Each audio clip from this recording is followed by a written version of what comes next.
The letter was crumpled in my hand, the words etched in my mind like scars on stone. I'm sorry. I had to. Those 5 words hung in the air, heavier than the silence that had taken over the house.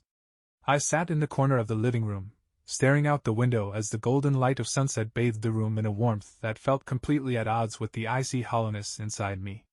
They say love is blind, but they never tell you it can also make you a fool. And a fool I had been. From the outside, my life was enviable. I was Jacob Adams, a name just starting to gain traction in the world of architecture. I had clients who believed in my vision, a steady climb toward recognition, and a wife, Nora, who everyone adored. She was the kind of woman who turned heads when she walked into a room, not just because of her beauty but because she carried herself with a confidence that made others gravitate toward her. We were the golden couple, or so everyone thought. It hadn't always been this way. There were years of struggle, back when we were just a pair of idealistic kids living in a cramped apartment, sharing takeout dinners and dreams. Nora was my rock, my biggest cheerleader. She would stay up with me during my late-night study sessions, bring me coffee during grueling deadlines, and remind me that one day, all our sacrifices would pay off. And they did. Or so I thought. The first crack appeared 6 months ago, though I didn't recognize it for what it was at the time. It was at a gala hosted by an influential firm in the industry. My invitation had been a surprise. A rookie architect rarely made the guest list for such an event. Nora, of course, insisted we go. It's a sign, she said, her eyes bright with excitement. This is your moment, Jacob. That night, she was breathtaking in an emerald green dress that hugged her curves perfectly, a diamond necklace glinting at her throat. She looked like she belonged there, amidst the wealth and power. I, on the other hand, felt like an imposter, nervously clutching a glass of champagne as I tried to blend in. That's when I met him. Marcus Bennett. He was everything I wasn't, tall, silver-haired, exuding an effortless charm. He was the kind of man who commanded attention simply by entering a room. When he approached me, I was too stunned to speak at first. So, you're the young talent I've been hearing about, he said, his voice smooth like aged whiskey. His handshake was firm, his smile calculated. I've seen your work. Promising. Very promising. I mumbled something about being honored to meet him, my nerves threatening to betray me. But Marcus was disarmingly personable. Within minutes, he had me talking about my projects, my vision, and my goals. You have potential, Jacob, he said, his piercing blue eyes locking onto mine. Stick with the right people, and you'll go far. At that moment, it felt like a blessing. The Marcus Bennett had taken notice of me. It wasn't until much later that I'd realized blessings can sometimes feel like curses. Nora was radiant that night, mingling with guests as though she'd been born to it. She introduced me to everyone who mattered, her hand warm and reassuring on my arm. By the end of the evening, I felt like I was on the cusp of something extraordinary. But there was a moment, a fleeting moment, that I can't forget. I saw Nora and Marcus standing off to the side, speaking in hushed tones. Marcus leaned in closer than seemed necessary, his hand brushing her arm. She laughed softly, but there was a tension in her posture that didn't match her smile. When I asked her about it later, she waved it off. Just small talk, she said, her tone light. He was complimenting your talent, Jacob. He believes in you. Her words should have comforted me. Instead, they left me with a faint unease I couldn't quite place. I shook my head, pulling myself out of the memory. The letter was still in my hand, the paper damp from the sweat of my grip. I unfolded it again, rereading the words I already knew by heart. I'm sorry. I had to. Had to what? Destroy everything we built? Shatter the trust we had spent years creating? My chest tightened as anger surged, followed quickly by a suffocating wave of sadness. I had no answers, only questions, and the cold realization that the woman I thought I knew better than anyone might have been a stranger all along. The setting sun dipped below the horizon, plunging the room into shadow. And there, in the darkness, I whispered to myself the question that had been gnawing at me ever since I read her letter. What did you do, Nora? The gala had been a turning point, though I didn't realize it at the time. After that night, my career began to shift in ways that felt almost magical. Projects that had once seemed out of reach were suddenly within my grasp. Meetings with influential clients were booked without effort. My name began circulating in circles I had only dreamed of entering. But magic, as I would come to learn, always comes with a price. It was a brisk Monday morning when I got a call from Marcus Bennett's office. His assistant, a clipped voice with a veneer of politeness, informed me that Marcus wanted to meet. She didn't ask if I was available, she simply gave a time and place. The meeting was at one of his properties, a sprawling office building in the heart of the city. When I arrived, the receptionist greeted me with a knowing smile. "Mr. Bennett is expecting you," she said, gesturing toward the glass elevator. The ride up felt interminable. By the time I reached the top floor, I was already sweating through my shirt. Marcus's office was exactly what you'd expect, floor-to-ceiling windows offering a panoramic view of the city, minimalist furniture that screamed understated wealth, and Marcus himself, seated behind a massive mahogany desk. "Jacob," he said, standing to greet me. "Good to see you." He gestured for me to sit, and I did, feeling simultaneously grateful and intimidated. Marcus was the kind of man who made you feel small without saying a word. His presence alone was enough. "I've been keeping an eye on you," he said, leaning back in his chair. "You've got talent, but talent isn't enough in this world. You need connections. Influence." I nodded, unsure of how to respond. He continued, his tone measured, almost fatherly. "I can help you, Jacob. I see potential in you. But success isn't a one-way street, it's a partnership. You'll need to trust me, and in return, I'll make sure you get where you want to go." His words were both reassuring and unsettling. I wanted to believe him, to trust that his interest in me was genuine. But there was a part of me, a small, nagging voice, that wondered what he stood to gain. We shook hands at the end of the meeting, and as I walked out of his office, I felt both exhilarated and uneasy. When I got home that evening, Nora was waiting for me. She was in the kitchen, chopping vegetables for dinner, her hair tied back in a loose bun. She looked up when I walked in, her smile warm and familiar. "How did it go?" she asked, her voice light but curious. I set my bag down and leaned against the counter. "Good, I think. He wants to help me, mentor me, I guess." Her hands paused for a fraction of a second before continuing. "That's great, Jacob. Marcus is, well, he's a powerful man. If he's offering his support, you'd be foolish not to take it." There was something in her tone, something I couldn't quite place. It wasn't excitement or relief, it was something closer to caution. But before I could press her on it, she changed the subject, asking about my day and telling me about hers. Nora had a way of steering conversations, of guiding them away from anything uncomfortable. It was one of the things I loved about her, though I'd come to realize it was also one of the things that would haunt me. In the weeks that followed, Marcus became a regular presence in my life. He invited me to networking events, introduced me to key players in the industry, and even reviewed some of my designs. His advice was invaluable, his connections even more so. But it wasn't just me he seemed interested in. He and Nora struck up a casual friendship, or at least, that's what I thought it was at the time. He would ask about her during our conversations, mentioning how impressed he was with her poise and intelligence. "You've got a good one, Jacob," he said more than once. "Nora's a rare gem." I agreed, of course. How could I not? Nora was everything to me. Still, there were moments that gave me pause. Like the time Marcus invited us to dinner at an upscale restaurant downtown. He insisted on sitting next to Nora, engaging her in animated conversation while I sat quietly, feeling like a spectator in my own life. Or the time he showed up at our house unannounced, claiming he was in the neighborhood and thought he'd stop by. Nora offered him coffee, and they chatted in the living room while I finished up work in my office. I could hear their laughter through the walls, light and easy, like old friends. When I mentioned it to Nora later, she brushed it off. "He's just being friendly," she said. "He's helping you, Jacob. Don't overthink it." I wanted to believe her. I needed to believe her. But there was a part of me, a small, stubborn part, that couldn't shake the feeling that something wasn't right. The turning point came during another gala, this one even more extravagant than the first.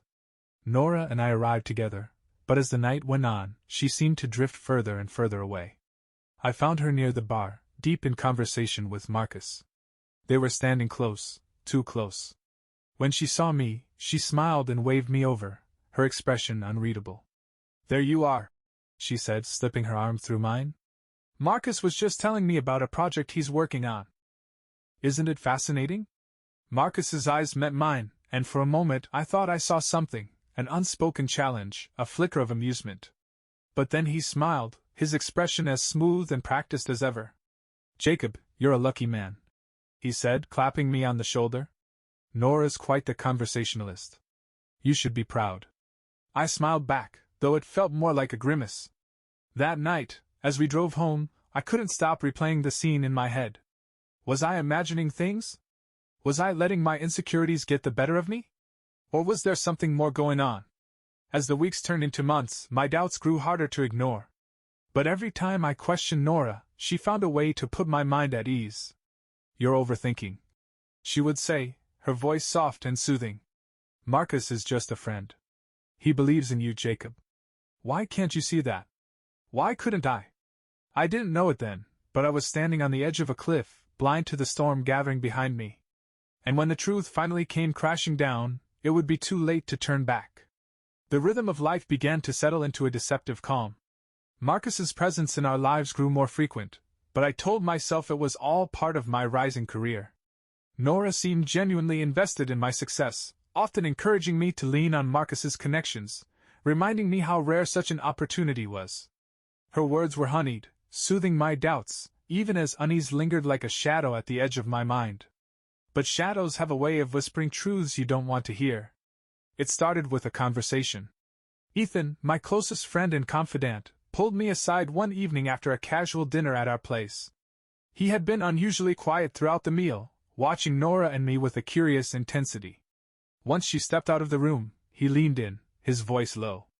"Jacob, can I be honest with you?" he asked. "Of course," I said, puzzled by his tone. He hesitated, glancing toward the door to ensure Nora wasn't nearby. "Something feels off. I've seen the way Marcus looks at her." The words hit me like a slap. "What are you talking about?" I asked, laughing nervously. "Marcus is just being friendly. That's his personality." Ethan didn't smile. "Friendly? Maybe. But there's a line, Jacob. And from where I'm sitting, it looks like he's crossed it, or is about to." I bristled at his implication.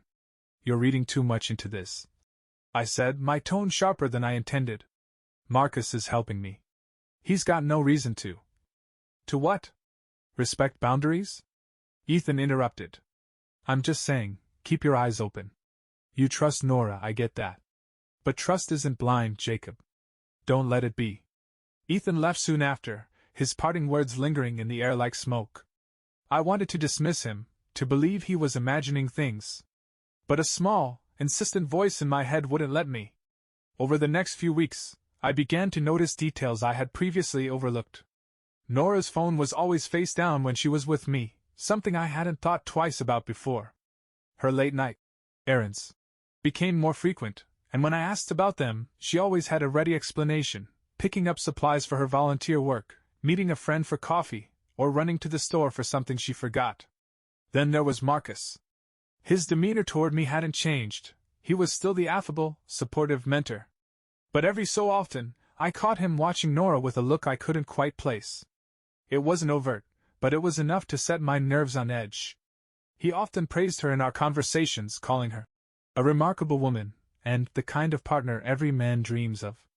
The compliments felt genuine, yet there was an undertone that made my skin crawl. One evening, while Nora was out, I found myself in the kitchen, cleaning up after dinner. Her phone buzzed on the counter, lighting up with a notification. Normally, I wouldn't have given it a second thought, but this time, I hesitated. It was a message from Marcus. "Thank you for everything. I couldn't have done it without you." The words stared back at me, innocuous yet heavy with implication. My heart raced as I debated whether to open the message, but the sound of the front door opening made me jump. I quickly stepped away from the phone, wiping my hands on a towel as Nora walked in, her cheeks flushed from the cold. "Hey," she said, her voice cheerful. "Sorry I'm late. The meeting ran longer than I expected." I nodded, forcing a smile. "No problem. Dinner's in the oven." She kissed me on the cheek, her lips warm against my skin. "You're the best," she said, grabbing her phone from the counter. I watched as she glanced at the screen, her expression briefly flickering before she locked it and slipped it into her pocket. That night, as I lay in bed next to her, staring at the ceiling, the doubt began to creep in. Was Ethan right? Was there something I wasn't seeing, or didn't want to see? The following weekend, Marcus invited us to another one of his exclusive networking events. The venue was a sprawling estate on the outskirts of the city, the kind of place that made you feel out of place even in your best suit. Nora looked stunning in a deep crimson dress, her hair swept into an elegant updo. She was the picture of confidence, her smile lighting up the room as we mingled with the other guests. At some point during the evening, I lost track of her. I was caught in a conversation with a developer, nodding politely as he droned on about zoning laws, when I spotted her across the room. She was with Marcus, her head tilted as she laughed at something he said. He leaned in, his hand resting lightly on her arm. A knot formed in my stomach. When I approached them, Nora turned to me with her usual warmth. "There you are," she said, slipping her arm through mine. "Marcus was just telling me about an exciting new project he's working on." Marcus smiled, his expression as smooth as ever. "Your wife has a sharp mind, Jacob. She sees things most people overlook. You're lucky to have her." His words were innocuous, but his tone wasn't. I couldn't put my finger on it, but something about the way he said lucky made my skin crawl. On the drive home, Nora was unusually quiet. I didn't press her, unsure of what to say. The tension in the car was palpable, each passing mile thickening the silence. When we finally pulled into the driveway, she turned to me, her eyes searching mine. "Is everything okay?" she asked, her voice soft. I hesitated, my hand on the ignition. "I don't know," I admitted. "Is it?" Her brow furrowed. "What's that supposed to mean?" I sighed, shaking my head. "Forget it." She reached out, placing a hand on my arm. "Jacob, talk to me. What's going on?" I met her gaze, searching for something, anything, that would reassure me. "I just feel like, I don't know. Like you've been distant lately." Her expression softened, and she leaned closer, her hand tightening on mine. "I'm sorry if I've made you feel that way," she said. "It's just, things have been so busy lately. Between your career, my work, everything, it's a lot." I nodded, wanting to believe her. Needing to believe her. That night, as I lay awake in the dark, I told myself that everything was fine. That Nora was right, and I was overthinking. But deep down, I knew the shadows were still there, whispering truths I wasn't ready to hear. The days that followed were quieter, almost eerily so. Nora seemed determined to smooth over whatever tension had grown between us. She was warm, attentive, and present in a way that felt deliberate. Her laughter came easily, her touch lingered longer, and her words were softer than they'd been in months. It should have reassured me, but it didn't. It felt too perfect, too rehearsed, like a performance meant to distract me from asking the questions that lingered at the edges of my mind. One evening, a few weeks after Marcus's event, I came home late from the office. The house was filled with the rich aroma of roasted garlic and herbs. Nora was in the kitchen, a glass of wine in one hand as she stirred a pot of something on the stove. "You're just in time," she said, smiling over her shoulder. "Dinner's almost ready." I loosened my tie, leaning against the counter. "What's the occasion?" She shrugged, her smile widening. "Do I need a reason to cook for my husband?" It was charming, disarming even. For a moment, I allowed myself to believe that things really were back to normal. We sat at the table that night, the candlelight casting warm shadows across her face as we talked about everything and nothing. She asked about my day, listened intently, and laughed at my jokes in that way that always made me feel like the most interesting man in the world. But then, as we were clearing the dishes, her phone buzzed on the counter. She glanced at the screen, her expression shifting ever so slightly, just enough for me to notice. She quickly flipped it face down and continued rinsing plates, as though nothing had happened. "Who was that?" I asked, keeping my tone casual. "Just a friend," she said, not looking up. "Nothing important." The response was so quick, so practiced, that it sent a ripple of doubt through me. But I didn't push. I wasn't ready for what I might find on the other side of that question. A few days later, I found myself at lunch with Ethan. He had been quieter than usual lately, giving me space, though I suspected he was waiting for me to bring up the subject that hung unspoken between us. Eventually, he broke the silence. "How's everything going?" he asked, watching me closely. "Good," I said a little too quickly. "Work's been busy, but it's going well." Nora's been great, things are good. Ethan raised an eyebrow, the corner of his mouth twitching in what might have been a smirk. Good, huh? Yes, good, I said more firmly. Why do you ask? He shrugged, swirling his drink absently. Just wondering. You seemed off last time we talked. I sighed, running a hand through my hair. I don't know, man. I feel like I've been overthinking things. Nora's been amazing lately, supportive, loving.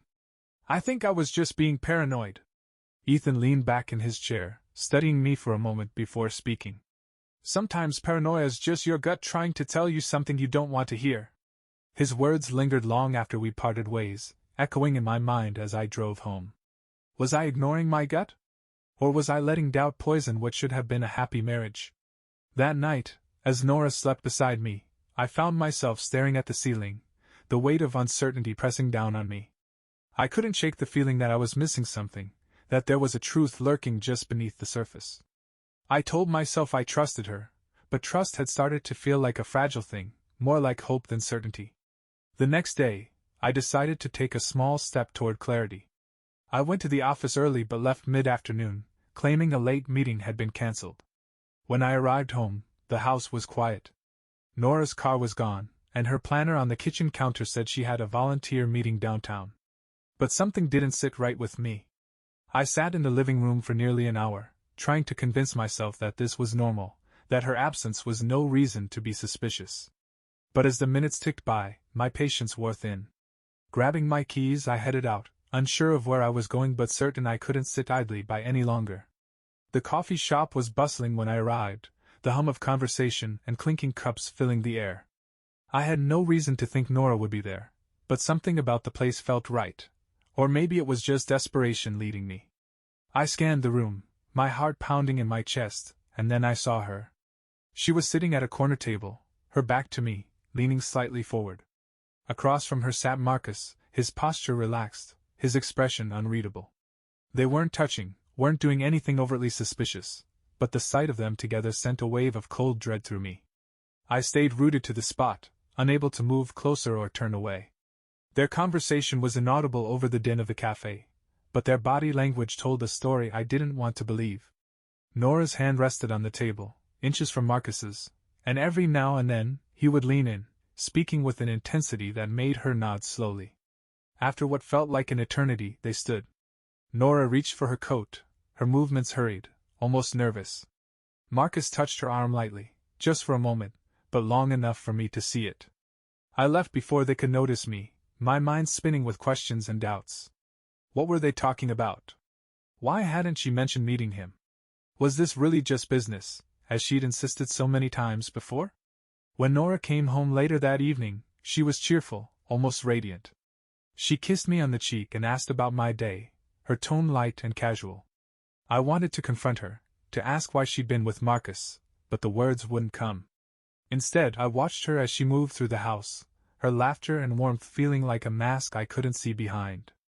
And for the first time, I wondered if I truly knew the woman I had married, or if she had been slipping through my fingers all along. The night after I saw Nora with Marcus, sleep was an impossibility. My mind replayed the scene at the cafe over and over again, like a broken record. I kept trying to decipher what I had witnessed. Had it been innocent? A meeting about my career, perhaps? Or was there something more to the way Marcus's hand had lingered on her arm, the intensity in his posture as he spoke to her? By morning I felt hollow, a man carrying the weight of doubts he didn't want to confront. But those doubts demanded answers. That evening, I decided to bring it up. Nora was in the kitchen, humming softly as she prepared dinner.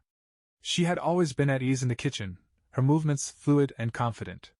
Watching her now, it was hard to reconcile the warm, attentive wife in front of me with the woman I had seen leaning into Marcus's words the day before. I took a deep breath and stepped closer. I ran into Marcus yesterday, I said casually, leaning against the counter.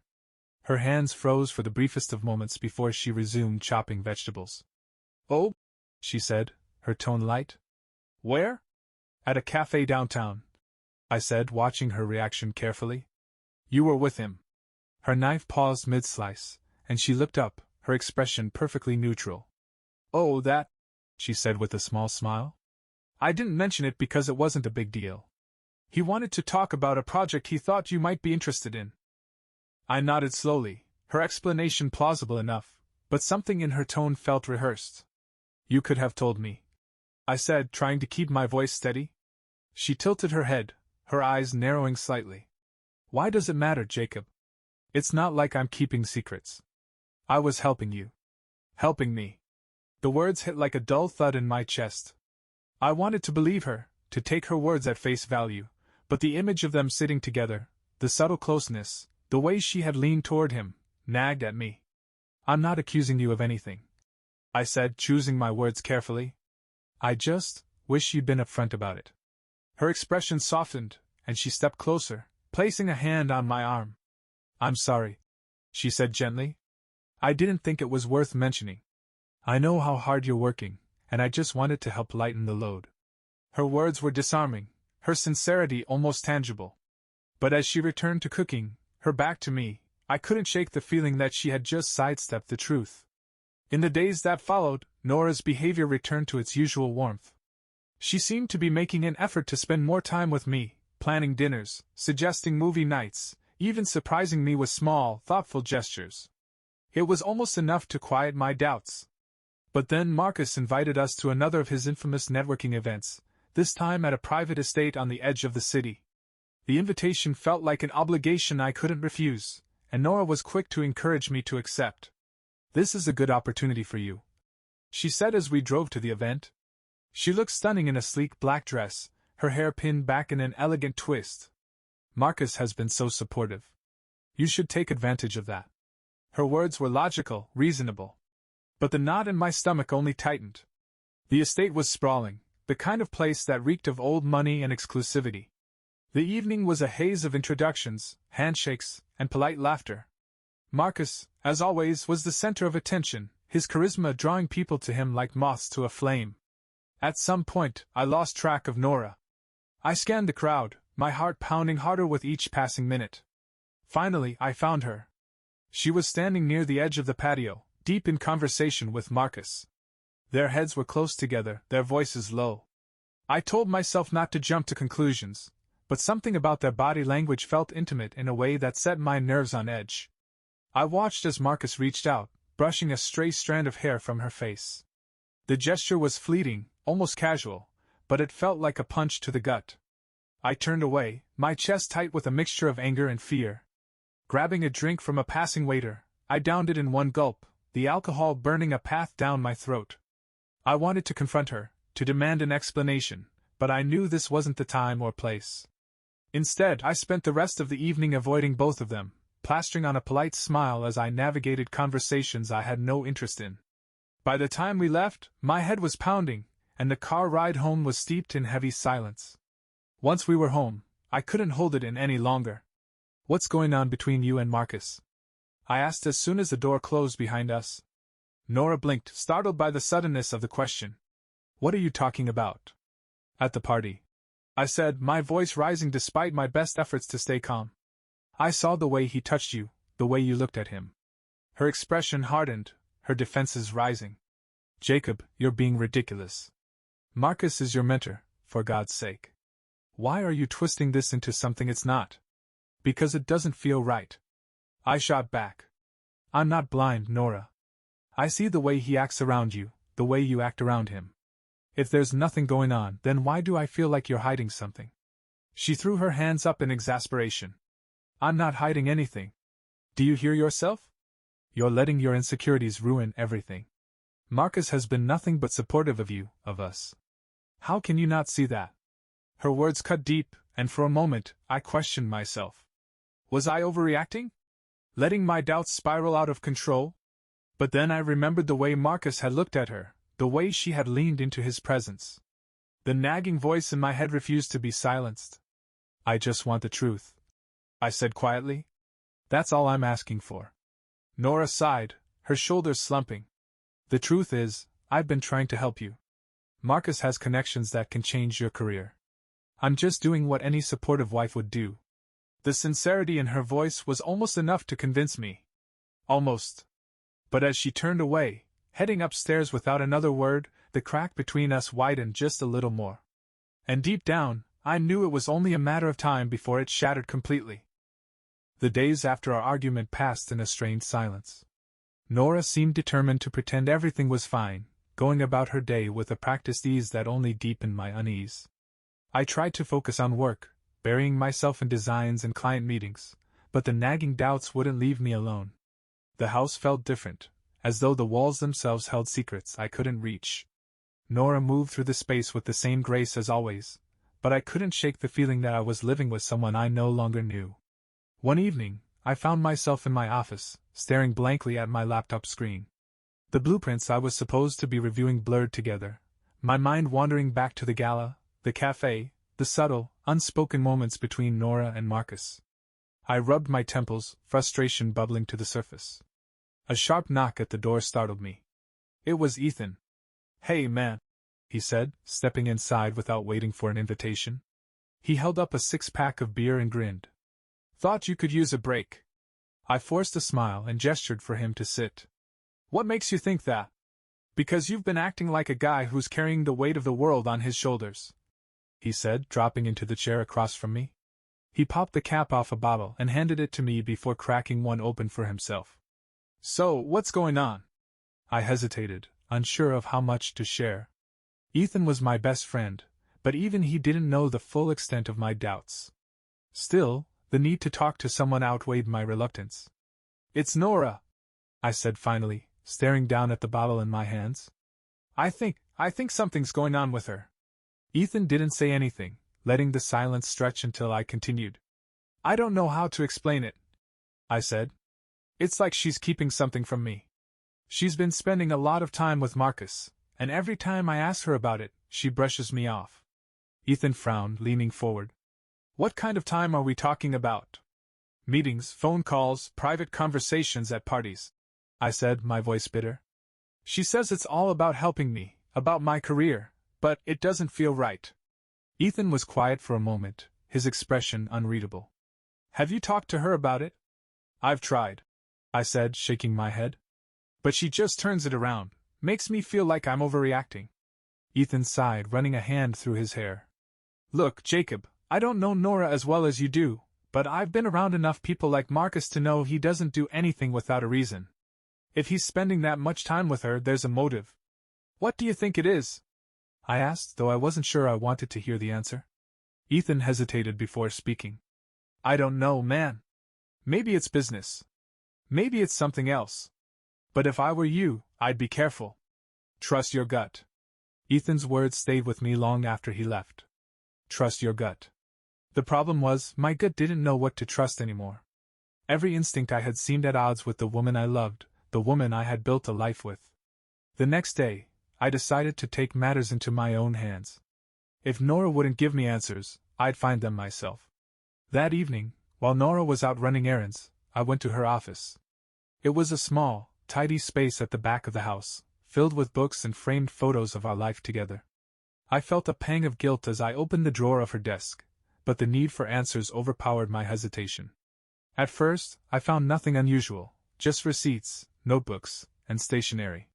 But then I came across an envelope tucked beneath a stack of papers. It was addressed to Marcus. I hesitated, my heart pounding as I slid the letter out. The handwriting was unmistakably Nora's, the words neat and precise. "Marcus, I've done everything you asked. Jacob doesn't suspect a thing. But I can't keep this up forever. Please don't make me choose." My hands trembled as I read the words again, the implications hitting me like a freight train. I felt sick, the room spinning around me. What had she done? What was she hiding from me? And why did she think she might have to choose? I stuffed the letter back into the envelope and returned everything to its place, my mind racing. Part of me wanted to confront her immediately, to demand an explanation. But another part of me, the part that was terrified of what I might hear, held me back. Instead, I decided to follow her. The next evening, Nora said she had a volunteer meeting downtown. I nodded, pretending to accept her excuse, but as soon as she left, I grabbed my keys and followed at a safe distance. She didn't go downtown. Instead, she drove to an upscale hotel on the edge of the city. I parked a block away and watched as she stepped out of her car, her coat wrapped tightly around her. She walked through the glass doors, her posture tense. I sat in my car for what felt like an eternity, my thoughts racing. Why was she here? Who was she meeting? Finally, I couldn't take it anymore. I stepped out of the car and made my way into the lobby, keeping my distance. She was standing by the elevators, her back to me, but I knew it was her. The familiar way she shifted her weight, the way her fingers toyed with the strap of her bag, it was unmistakable.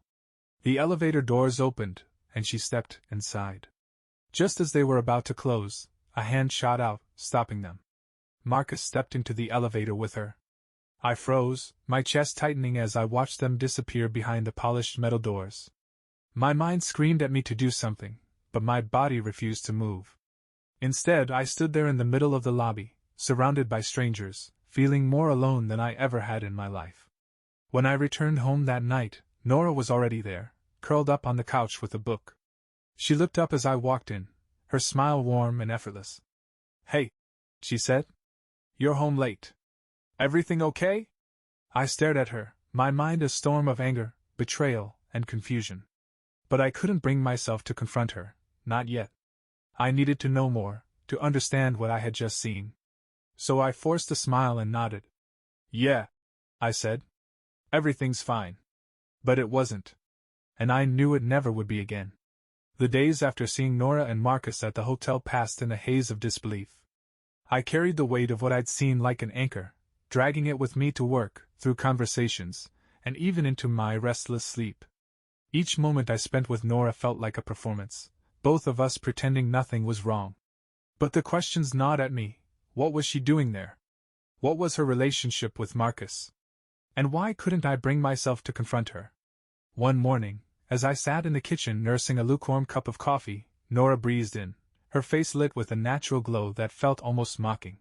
She kissed my cheek, her touch light and familiar, and began humming as she rummaged through the fridge. "What's your plan for today?" she asked, her voice carrying the same casual warmth it always had. I shrugged, keeping my eyes on the mug in my hands. "Just work. Meetings, emails, the usual. What about you?" "Oh, nothing special," she said, her tone light. "Some errands, maybe a coffee with Emily later." Emily.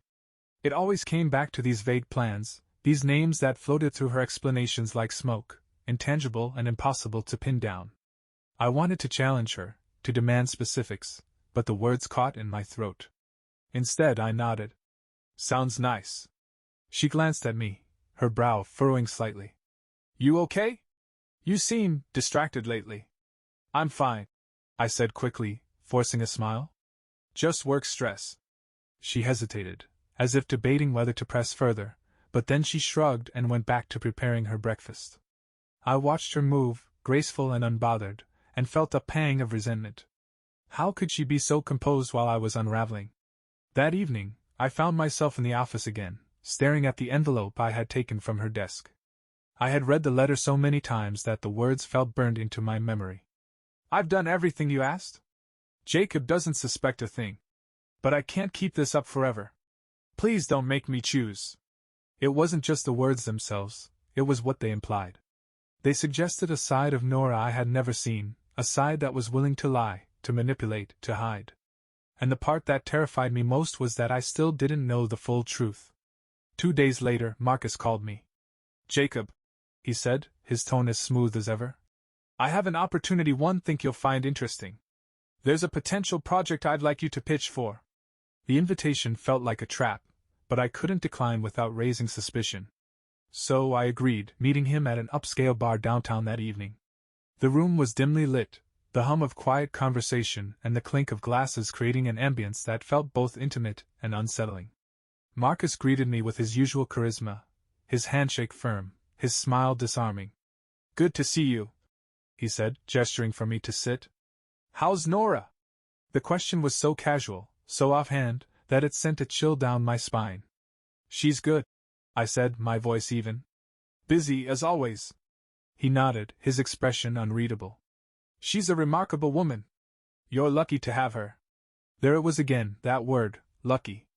It felt like a taunt, a challenge I couldn't respond to without tipping my hand. I forced a smile and nodded, pretending not to notice the undertone in his words. The conversation shifted to the project, a high-profile design competition Marcus wanted me to enter. He laid out the details, his confidence in my abilities both flattering and unsettling. But even as I listened, my mind kept circling back to his question about Nora, the way he had said her name with a familiarity that made my stomach turn. Later that night, as I drove home, my phone buzzed with a text from Ethan. "How's it going? Any updates?" I pulled over to the side of the road and stared at the screen, the weight of everything pressing down on me. Ethan had been my sounding board throughout this ordeal, his blunt honesty both a comfort and a challenge. I typed out a response. "Nothing concrete yet. But I saw them at a hotel a few days ago." His reply came almost instantly. "What? Why didn't you tell me? You need to confront her, Jacob. You can't keep letting this eat you alive." I stared at his message, my fingers hovering over the keyboard. He was right, of course. But the thought of confronting Nora, of finally facing whatever truths she was hiding, filled me with a dread I couldn't shake. I typed back a short response. "I will. Soon." When I got home, Nora was waiting for me, her legs tucked beneath her on the couch as she flipped through a magazine. She looked up and smiled, her expression warm and inviting. "You're late," she said. "Everything okay?" "Yeah," I said, setting my bag down. "Meeting ran longer than expected." She nodded, closing the magazine and stretching. "I was thinking we could go out this weekend. Maybe dinner at that place you like?" The offer caught me off guard, her casual suggestion clashing with the storm of doubts swirling in my mind. I forced a smile. "Sure. Sounds good." As she stood and kissed me goodnight, I watched her disappear up the stairs, her silhouette framed by the dim hallway light. And for the first time, I felt the distance between us like a chasm I couldn't cross. The next morning, I made a decision. If I couldn't get answers from Nora, I'd have to find them myself. I went through her planner, scanning her notes, for anything that might point to her schedule. One entry stood out, a meeting marked for the following evening at Lakeview. Lakeview was a restaurant on the edge of the city, the kind of place you went for privacy and discretion. My heart pounded as I stared at the entry, the implications clear. She wasn't meeting Emily. She was meeting someone else. And I was going to find out who. The following evening, I arrived at Lakeview before Nora. It was a sleek, upscale restaurant tucked away in the hills, its dim lighting and private booths designed to accommodate those who valued discretion. My stomach churned as I parked a short distance away, the weight of my suspicions pressing down on me like a physical force. I waited in my car, my hands gripping the steering wheel so tightly that my knuckles turned white.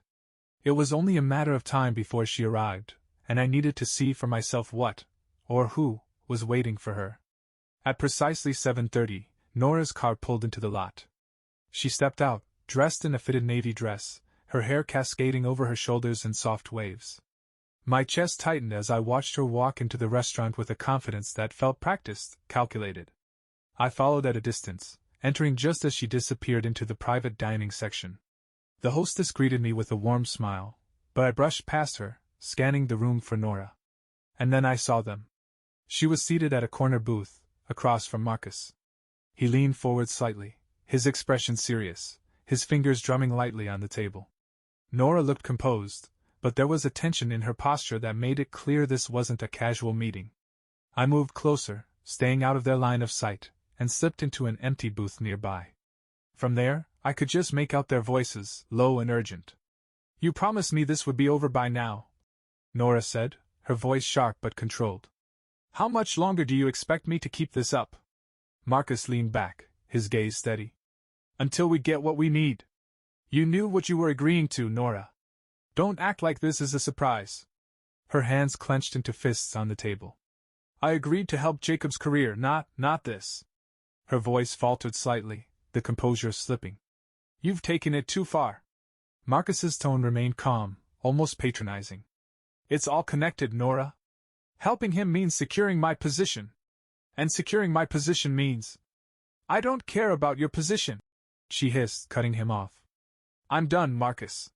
Do you hear me? I can't do this anymore." He reached across the table, his hand brushing hers. "You don't have a choice."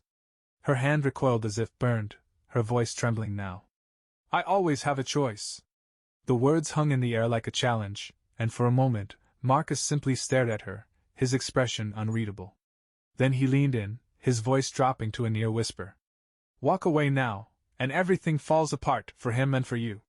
Is that what you want? Nora didn't respond. She looked down at her hands, her silence louder than any answer she could have given. It was enough. I stood abruptly, my chair scraping against the floor as I stepped into their line of sight.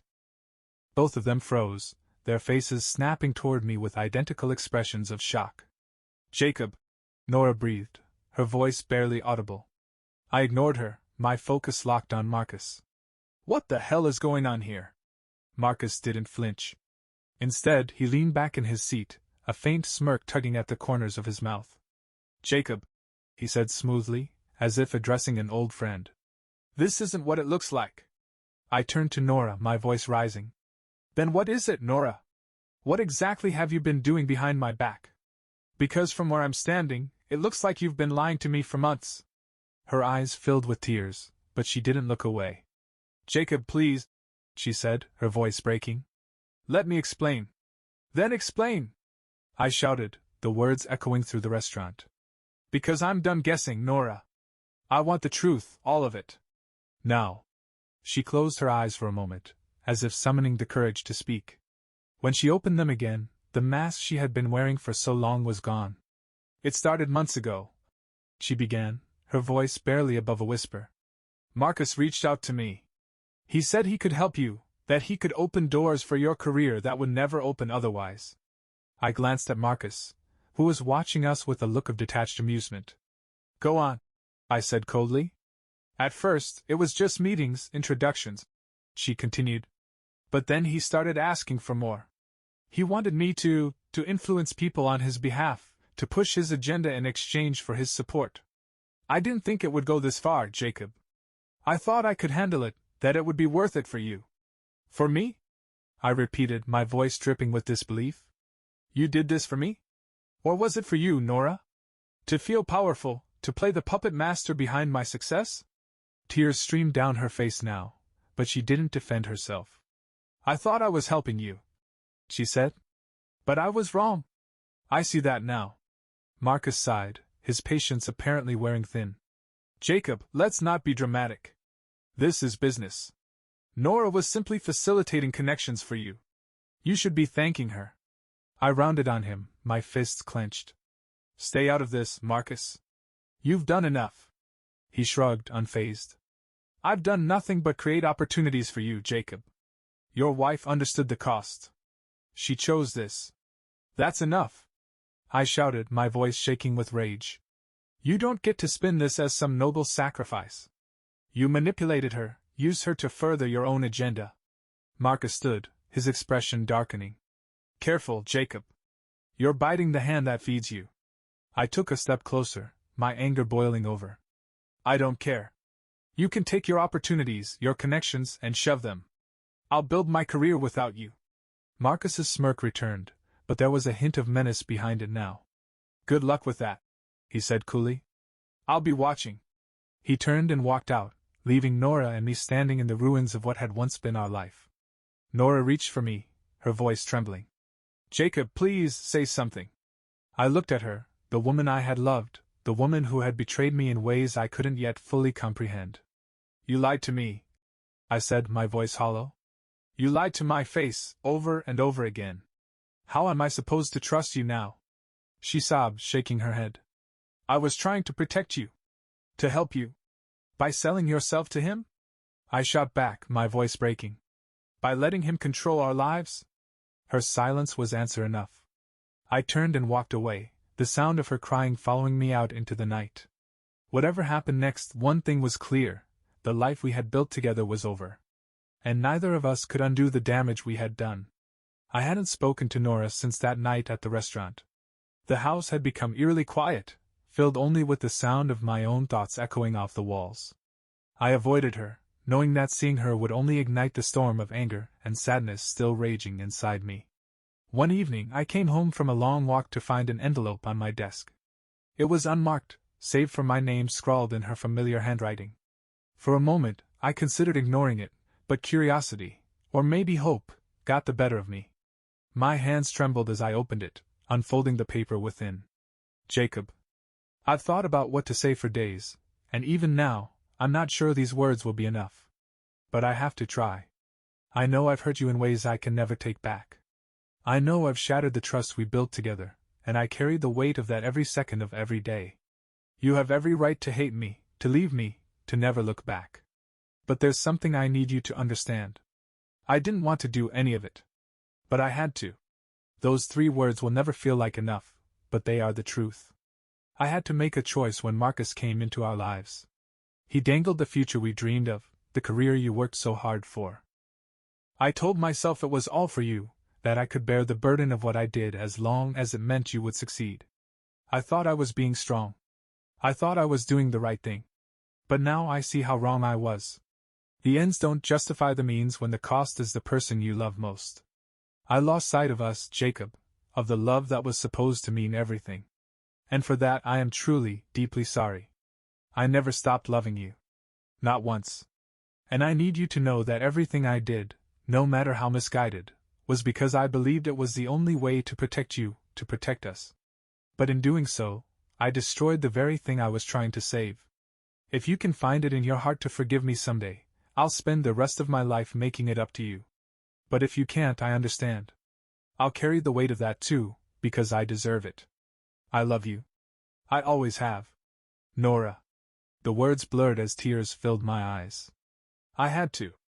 Those 3 words, written so plainly, carried all the weight of her regret, her justification, her love, and her failure. I folded the letter and set it back on the desk. For a long time, I sat there in silence, staring at the envelope. A part of me wanted to forgive her, to take her in my arms and start again. But another part knew that forgiveness wouldn't be enough to erase the cracks in our foundation. Love might be enough for some people, but without trust, it felt like trying to build a bridge over a canyon, doomed to collapse no matter how strong the materials. That night, I left the house to clear my head, the cold air biting at my skin. Above me, the stars glimmered faintly, distant but constant, as if to remind me that life would go on. Maybe I could forgive Nora one day. Maybe I couldn't. But for now, I had to take one step forward, alone, and figure out who I was without her.